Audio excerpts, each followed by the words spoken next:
केंद्रीय बजट 2026 को लेकर उत्तर प्रदेश के मुख्यमंत्री योगी आदित्यनाथ की बड़ी प्रतिक्रिया सामने आई है। सीएम योगी ने कहा कि ये बजट नए भारत और विकसित भारत की संकल्पना को साकार करने वाला बजट है। बजट में आयुष और स्वास्थ्य क्षेत्र को मजबूत करने पर विशेष जोर दिया गया है। महिलाओं के लिए हर जनपद में छात्रावास निर्माण की व्यवस्था, युवाओं के लिए रोजगार और अवसरों के नए रास्ते और अलग अलग क्षेत्रों में सुधार इस बजट की सबसे बड़ी खासियत है। सीएम योगी का कहना है कि ये बजट देश की अर्थव्यवस्था को तेजी से आगे बढ़ाने में मददगार साबित होगा। भारत ने आज नए भारत का, विकसित भारत की संकल्पना के रोड मैप को लेकर के अपना नया बजट देशवासियों के सामने प्रस्तुत किया है।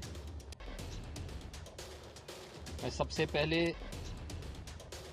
देश के यशस्वी प्रधानमंत्री आदरणीय श्री नरेंद्र मोदी जी के प्रति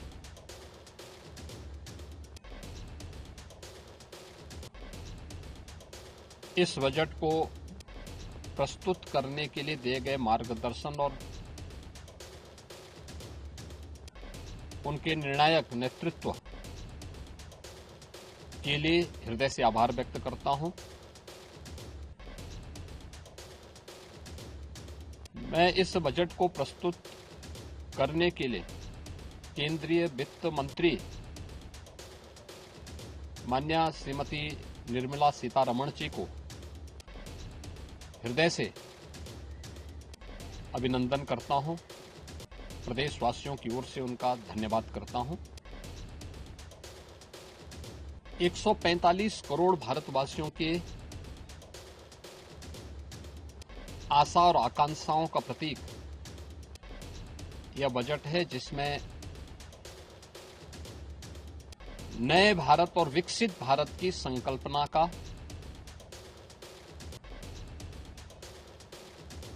दृष्टि स्पष्ट दिखाई देती है। 12 लाख करोड़ रुपए से अधिक की पूंजी कैपिटल एक्सपेंडिचर के लिए, एक सुदृढ़ इंफ्रास्ट्रक्चर के लिए बजट में प्रावधान करना,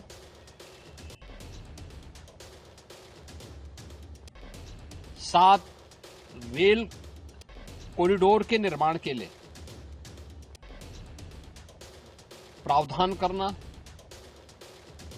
आयुष सेक्टर को विकसित करने के लिए और हेल्थ सेक्टर को मजबूती करने के साथ साथ आम नागरिक के लिए और खासतौर पर उसमें भी महिलाओं पर केंद्रित करते हुए उस पर जोर देना, हर जनपद में महिलाओं के लिए, कामकाजी महिलाओं के लिए छात्रावास के निर्माण का कार्य हो या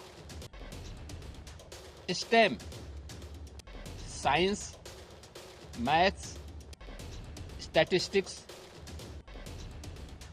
और इमर्जिंग टेक्नोलॉजी से जुड़े हुए छात्रावास के निर्माण के लिए सहयोग करने का, युवाओं के सपने को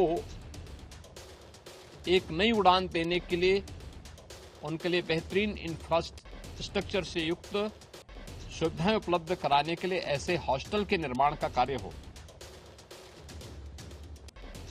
नौजवानों के लिए हर एक सेक्टर में अवसर उपलब्ध हो, यह सबके साथ साथ जो व्यापक रिफॉर्म के साथ अलग अलग सेक्टर में रिफॉर्म को लेकर के जो बजट प्रस्तुत किया गया है, यह आम नागरिकों के जीवन को सहज और सरल बनाने में मदद करेगा। भारत की अर्थव्यवस्था को तेजी के साथ आगे बढ़ाने में यह बजट मददगार साबित होगा। युवाओं के लिए, महिलाओं के लिए, अन्नदाता किसानों के लिए, उद्यमियों के लिए, आम नागरिक के लिए भी ये नए अवसर को प्रदान करने वाला बजट है। मैं बजट के प्रावधानों का स्वागत करता हूं। आम नागरिक के लिए जिसने बजट के लिए जो बड़ी आशा भरी निगाहों से जो व्यक्ति देख रहा था, खासतौर पर मध्यम वर्गीय परिवार, गत वर्ष देश ने जीएसटी रिफॉर्म को देखा है, आम नागरिक उसका लाभ लिया है। इनकम टैक्स एक्ट को अप्रैल से लागू करने की घोषणा, उसको सरलीकृत करने, हर व्यक्ति आसानी से अपने रिटर्न को भर सके, इस दिशा में उठाया गया कदम भी स्वागत योग्य है, जिससे अधिक से अधिक व्यक्ति इनकम टैक्स की तरफ आकर्षित होगा और इनकम टैक्स का अपना रिटर्न भरने के लिए आकर्षित होकर के प्रवर्तमान नेशनल बिल्डिंग के कार्यक्रम में वह भी अपना योगदान दे सके। इस दृष्टि से यह अत्यंत महत्वपूर्ण कदम है।